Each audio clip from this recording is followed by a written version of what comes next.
Bismillahirrahmanirrahim. Assalamualaikum warahmatullahi wabarakatuh.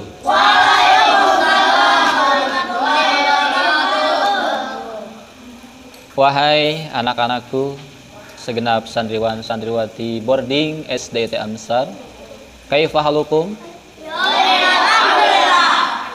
Alhamdulillah, kabar semuanya baik, sehat, dan Ustadz doakan kepada seluruh santriwan santriwati boarding SD IT Amsar, semoga seluruhnya senantiasa diberikan kesehatan, selalu diberi kesehatan, diberi kekuatan, diberi ketabahan, kesabaran dalam menuntut ilmu Allah, ilmu agama. Baik, alhamdulillah, alhamdulillahi madad dawami ala jasiril fadli wal in'ami, afdhalus salati wa taslim ala nabiyil mustafal karim sayyidina Muhammadin wa sahbihi wal ali ahli tuqa wal ilmi wal kamali. Pertama dan yang paling utama, marilah kita senantiasa selalu panjatkan puji serta syukur kita kepada Allah Subhanahu wa taala. Allah lah yang memberi kita sehat, Allah yang memberi kita nikmat, Allah yang memberi kita umur panjang, Allah yang memberi kita rasa keimanan dan ketakwaan, yang memberi hidayah kepada kita. Allah yang memberi hidayah kepada kita, yang memberikan bermacam-macam nikmat kepada kita. Ya, Naufal ya. Baik, pada kesempatan malam ini Ustadz akan sedikit memberikan nasihat-nasihat kepada kalian semua, dan semoga dengan nasihat ini, dengan nasihat yang akan Ustadz sampaikan, menjadi perubahan bagi akhlak kalian, bagi perilaku kalian ya, dalam menjalankan kehidupan sehari-hari.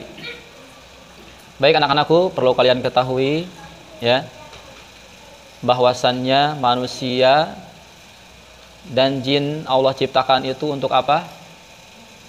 Allah ciptakan manusia dan jin untuk beribadah. Kita harus tahu tujuan kita hidup di dunia ini untuk beribadah. Dan tentu dalam ibadah itu ada ketentuan-ketentuan. Dalam ibadah itu ada ilmunya, ada aturan-aturannya, ada syarat dan rukunnya. Ya. Contoh misalkan ibadah sholat. Apakah ibadah sholat hanya sekedar sholat, gerakan, ruku, sujud, i'tidal? Tidak demikian, tapi ada ilmunya, ada syaratnya. Contoh, di dalam sholat terdiri dari berapa rukun? Ada berapa rukun sholat? Halo? Di dalam kitab Safinah itu ada 17 ya. Yang pertama, niat. Nah, kalau sholat tidak didasari dengan niat, tidak niat di dalam hati, maka sholatnya tidak sah. Jadi ibadah itu ada syarat dan rukunnya, tidak asal-asal ibadah ya. Baik, kalian seorang santri, seorang yang menuntut ilmu, tujuan kalian ini mulia. Apa? Mulia. Allah akan mengangkat derajat kedudukan orang yang berilmu. Orang yang berilmu itu jihad ya. Kenapa dibilang jihad? Karena menuntut ilmu itu banyak ujian-ujian ya, tidak mudah. Banyak tantangan-tantangan yang harus dilalui. Ya. Ibarat menuntut ilmu itu ibarat kita itu mencari permata ke dasar laut. Apakah mengambil permata di dasar laut bisa diambil dengan mudah atau sulit? Kalau ngambil permata di dasar laut itu harus menggunakan peralatan, ya. Peralatan apa? Ke laut, terjun ke laut. Memakai apa? Alat penyelam, ya. Dan memakan waktu yang lama. Belum nanti misalkan takut khawatir banyak hewan-hewan yang ganas semacam hiu. Banyak tantangan, banyak rintangan. Begitupun dengan seseorang yang menuntut ilmu, pasti banyak ujiannya, banyak tantangannya. Dan Allah menguji seorang santri, seorang pelajar, seorang yang menuntut ilmu itu dengan bermacam-macam ujian, ya. Di antaranya merasa lesu, merasa jenuh ketika belajar, ya, banyak ujiannya. Dan ilmu akan didapati. Seseorang akan sukses mendapatkan ilmu kalau bisa melalui atau bisa melewati ujian-ujian yang Allah berikan, ya. Semoga kalian mampu melewati ujian-ujian yang Allah berikan, ya. Dan semoga kalian mendapatkan ilmu yang bermanfaat. Baik. Karena sekarang masih bulan Rabiul Awal atau bulan Maulud, ya. Bulan Rabiul Awal adalah bulan yang mulia, bulan yang sangat istimewa, bulan yang agung. Coba ada yang tahu kenapa agung? Nah, karena di bulan Rabiul Awal atau bulan Maulud dilahirkannya manusia agung, manusia mulia. Siapa? Nabi Muhammad sallallahu alaihi wasallam, tepatnya pada tanggal 12 Rabiul Awal kemarin, ya. Nah, alhamdulillah kemarin kita membaca salawat kepada baginda Nabi dengan harapan semoga kita semua mendapatkan syafaat dari Rasulullah sallallahu alaihi wasallam. Nah, banyak peristiwa atau mukjizat, ya, dari Nabi Muhammad sallallahu alaihi wasallam. Di antaranya mukjizat Nabi itu, ya, bisa membelah bulan, ya. Bahkan bisa berbicara dengan hewan. Itu mukjizat Nabi yang Allah berikan kepada Nabi, ya. Nabi itu seorang rasul dan nabi terakhir. Tidak akan ada nabi lagi, tidak akan ada rasul lagi selain Nabi Muhammad. Nabi Muhammad itu khatimul anbiya, ya. Nabi terakhir. Yakini dalam hati kalian, jiwa kalian bahwa Nabi Muhammad itu adalah nabi terakhir. Awas, jangan beranggapan masih ada nabi lagi selain Nabi Muhammad, ya. Tidak boleh. Harus yakin. Ya, apa? Nabi Khidir. Ya, nabi. Tidak. Baik. Nih, kata Allah, ya. Kata Allah di dalam Al-Quran, surah Yunus ayat 58. A'udzubillahi minasyaitonirrajim. Bismillahirrahmanirrahim. Perhatikan. Qul bifadlillahi wa birahmatihi fabidzalika falyafrahu huwa khairum mimma yajma'un. Firman Allah, Qul, katakanlah wahai Muhammad, bifadlillahi, dengan karunia Allah, dengan anugerah Allah, dengan fadl Allah, wa birahmatihi, dan dengan rahmat Allah, fabidzalika, maka dengan semua itu, falyafrahu, maka hendaklah mereka bergembira, huwa khairum mimma yajma'un, itu lebih baik daripada apa yang mereka kumpulkan. Kata Allah, bergembiralah, merasa senanglah atas rahmat yang Allah berikan kepada kita semua. Rahmat Allah, kasih sayang Allah. Dan rahmat Allah yang paling besar itu adalah dilahirkannya Kanjeng Nabi Muhammad sallallahu alaihi. Tuh. Jadi kalau ada pertanyaan, Ustaz, rahmat Allah yang paling besar itu apa sih? Dilahirkannya atau diutusnya Nabi Muhammad sallallahu alaihi wasallam sebagai rahmatan lil alamin, sebagai rahmat bagi semesta alam, Nabi Muhammad itu. Ya. Dan Nabi itu sebagai suri tauladan bagi umat manusia. Kita sebagai umatnya mesti bisa mengikuti ajaran-ajaran yang telah Nabi Muhammad ajarkan, Nabi Muhammad sampaikan. Ya.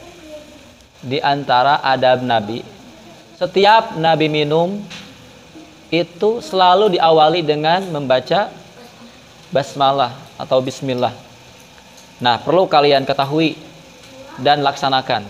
Setiap melakukan kegiatan-kegiatan yang baik, awali dengan membaca bismillah. Mau makan, baca bismillah. Mau di baju, baca bismillah. Setiap melakukan kegiatan yang baik, awali dengan membaca bismillah. Dalam keterangan, kalau setiap perkara yang baik, misalkan membaca Quran tidak diawali dengan bismillah, itu tidak sempurna. Ibaratkan hewan domba, ya, tahu domba? Domba yang tanduknya potong. Coba kalau kita lihat domba kalau tanduknya patah, ya, terlihat bagus atau jelek? Jelek, tidak sempurna. Coba dibandingkan, kalau kita disuruh untuk melihat, membandingkan domba yang bagus, tanduknya rapi, tanduknya panjang, terus dijajarkan oleh domba yang tanduknya patah. Coba kalau dilihat dari segi fisik, domba tersebut bagusan yang mana? Tentu bagusan yang tanduknya tidak patah, yang komplit. Nah, seseorang setiap melakukan kegiatan yang baik, yang bagus, kalau tidak diawali dengan bismillah, itu ibarat hewan domba yang tanduknya patah. Dalam artian tidak afdol, tidak sempurna. Setiap kegiatan diawali dengan bismillah, kegiatan yang baik tentunya, maka akan berbuah menuai pahala, ya. Ustadz pesan, luruskan dalam hati kalian yang pertama niat. Apa? Niat. Ini niat paling penting, ya. Kenapa niat paling penting? Halo? Kenapa niat paling penting? Karena segala sesuatu ibadah kalau tidak didasari dengan niat tidak menjadi pahala, percuma. Contoh sholat. Nih, sholat. Kalau tidak niat dalam hati, kira-kira sholatnya sah atau tidak? Tidak, karena tidak niat. Niat ini sebagai fondasi, ya. Menjadi barometer diterima atau enggaknya ibadah kita, ya. Nabi Muhammad sallallahu alaihi wasallam bersabda, "Innamal a'malu binniyati wa innama likulli imri'in ma nawa." Ikutin Ustaz. Innamal a'malu. Ayo. Binniyati. Wa innama likulli imri'in ma nawa. Perhatikan, simak sini, yang artinya sesungguhnya segala amal perbuatan itu tergantung pada niat, dan balasan bagi setiap orang itu tergantung apa yang diniatkannya. Segala amal perbuatan kita itu tergantung niat. Mondok niatnya untuk menunaikan perintah Allah, karena ngaji itu, belajar itu diperintah oleh Allah. Niatkan mondok itu melaksanakan perintah Allah. Sholat itu karena Allah, bukan karena ingin dipandang, bukan karena ingin dipandang taat agama, ya. Niatkan, luruskan mondok kalian ini semata-mata karena Allah Subhanahu wa taala ilah, ya. Karena penting dengan niat segala perbuatan amal kita insya Allah akan diterima oleh Allah. Orang yang berilmu dibandingkan dengan orang yang tidak berilmu tapi memiliki adab perilaku yang baik, orang yang berilmu tinggi tidak memiliki adab dibandingkan dengan orang yang ilmunya sedikit tetapi memiliki adab yang mulia, adab yang baik. Kira-kira menurut pandangan kalian bagusan mana? Nih, santri SDIT pinter, ya, pinter, jenius, hafal segala ilmu, hafal Quran, hafal bahasa Arab banyak, hafal matematika, pinter dari berbagai ilmu, tetapi tidak memiliki adab, kelakuannya jelek, suka mengejek, suka membuli. Kira-kira bagus atau jelek? Hah?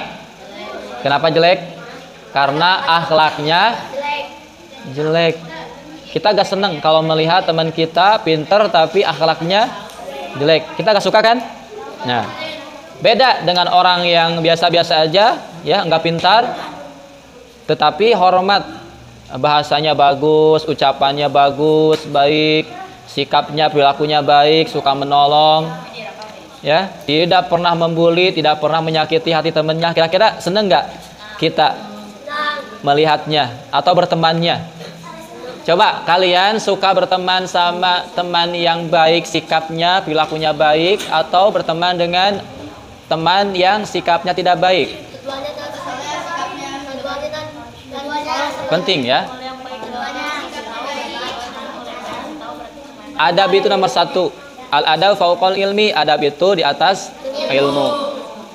Bahkan di dalam hadis Al-Baihaqi, Rasulullah SAW bersabda, innama bu'istu liutammima makarimal, sesungguhnya aku diutus hanya untuk menyempurnakan akhlak yang mulia, akhlak yang agung. Tuh. Ya, Rasulullah diutus untuk memperbaiki, untuk menyempurnakan akhlak, ya. Jadi sangat penting nih, kalian seorang santri harus memiliki akhlak yang baik, akhlak terpuji, adab yang agung, ya. Sok terminkan kalian seorang santri itu adabnya gimana, adab kepada guru, adab kepada teman, adab kepada orang tua, ya. Ayo saling menghargai sesama teman, ya. Baik. Saking mulianya Nabi, perhatikan. Nih, Ustaz kasih ilmu nih. Coba kalau kalian minum biasanya seperti apa? Coba gimana? Gak pakai bismillah. Coba jujur, sekarang jujur. Siapa yang ketika minumnya tidak membaca bismillah? Tuh, banyak kan? Banyak. Nah, mulai sekarang, mulai detik ini dan seterusnya, setiap akan minum awali dengan bismillah. Nih, adab Nabi ketika minum, tatkala Nabi minum, perhatikan nih. Ustaz kasih contoh nih.